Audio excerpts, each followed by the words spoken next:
ទេសភាពមកទេសភាពខោផ្ទះខ្ញុំគឺស្អាតខ្លាំងណាស់បងប្អូននេះបងប្អូនឯងឃើញអត់នេះកំពុងឃើញសត្វស្ទាំងកូនស្ទាំងមួយកំពុងយំរកចំណី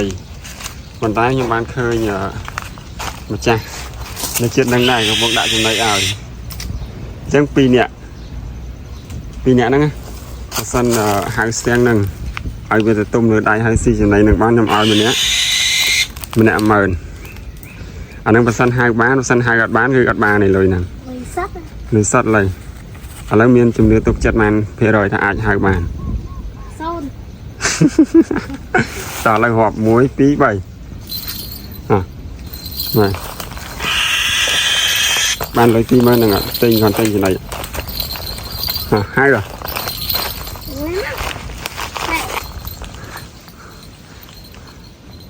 តើហៅលឿនក៏ស្អាតអូតើឡើងយំហ៎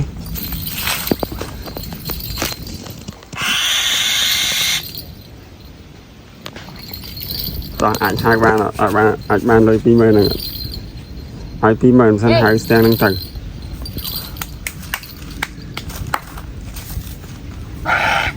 ណា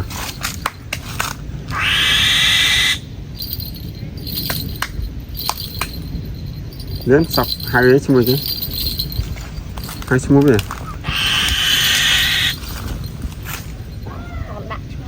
ហៅវាប្អូនប្អូនដល់ម៉ោងស៊ីម្ដេចហើយ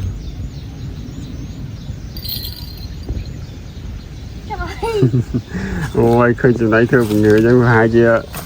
អត់បានទេ20000ហ្នឹងថាជាបាន20000ហ្នឹងទេតាមមើលខ្ញុំវិញ30000ស៊ីផុយ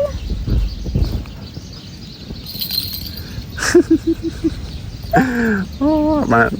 បានលុយ20000ហ្នឹងទិញចំណីឲ្យវាចាអេ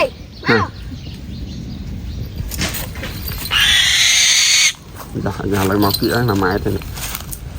តែ1ម៉ែត្រទេដល់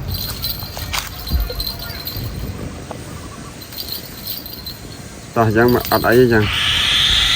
ហើយជាដាក់ឲ្យតែម្នាក់5000ទេតាឲ្យម្នាក់5000ដាក់នេះអត់ណា10000ចែកគ្នា1 2នាក់កូនអ៊ំម្នាក់5000ប៉ុណ្្នឹងសិនយ៉ាងបាយបានតោះទៅផ្ទះវិញយកតែវិញឥឡូវបរិញ្ញាចេះយកមិនចាយយកឲ្យម្នាក់5000ចាយយកតែយកអីយក5000តើអូនឥឡូវខ្ញុំឃើញស្ទាំងមួយស្អាតហ្នឹងហើយឃើញបងប្អូនពី